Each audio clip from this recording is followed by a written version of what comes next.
Yeah, the availability, obviously the cost, but also the flexibility. Hiring people in Denmark didn't give us quite the same flexibility as having these people offshore. We could easily scale up and down in the beginning. So if we needed 10 people, we could have these for a month and then scale down to 5 people and move up to 10 again 2 months later if the demand from our side wasn't that scale. So the flexibility more than anything actually moved us or turned us into an international company. Yeah, changes in the organization have been part of the history. Actually, we have changed a lot. We have changed names. We have changed how to use a different model, and we have actually used the last 5 years to find the right model for serving our clients. Starting with these web activities and having these handed over to another company. Well, that's the biggest change, obviously, during our history.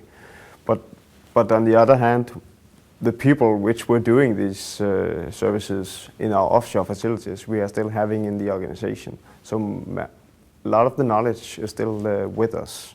The Danish part of that organization obviously were handed over to the new owners of that domain area. But that was that was quite what should you call it?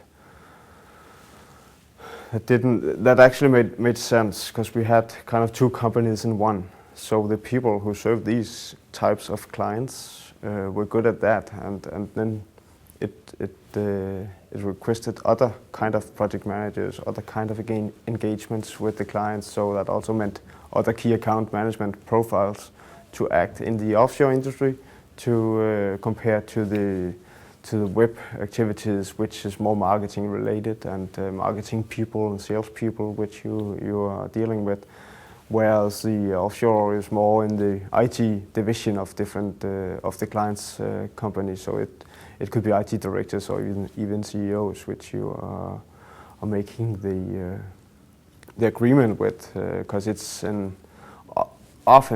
often it's an organizational change in the company to decide to extend their organization with 10 people in India, for instance.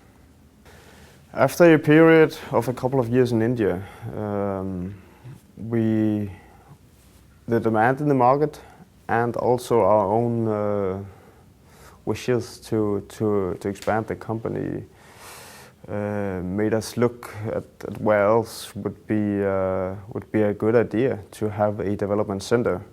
There were different reasons for that.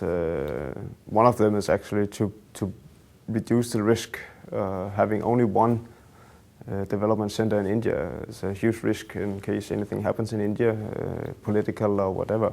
So having another leg, you could say, reduces that risk. So we looked at different sites and turned to Eastern Europe. Looked at Russia and the Ukraine, Bulgaria, and other sites there, and ended up in the Ukraine, which we decided upon and made that our headquarter of the Eastern European market.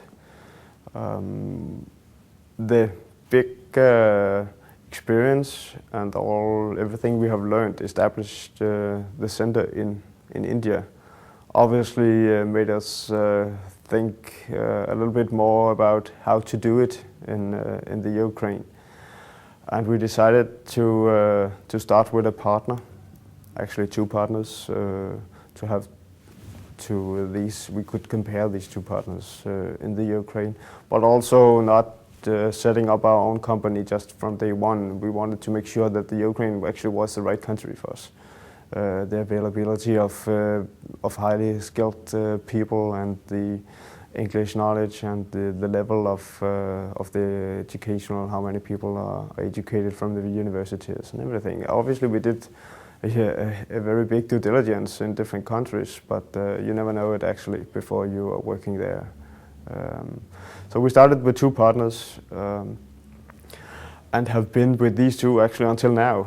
We are still using one of them for one client team, but for 2 years ago we established our own company, and all new signings and hiring new employees are within ourselves today. But establishing this was obviously easier, if anything is easy. But it was easier than in India due to our experience there, and we could use everything we have learned from India.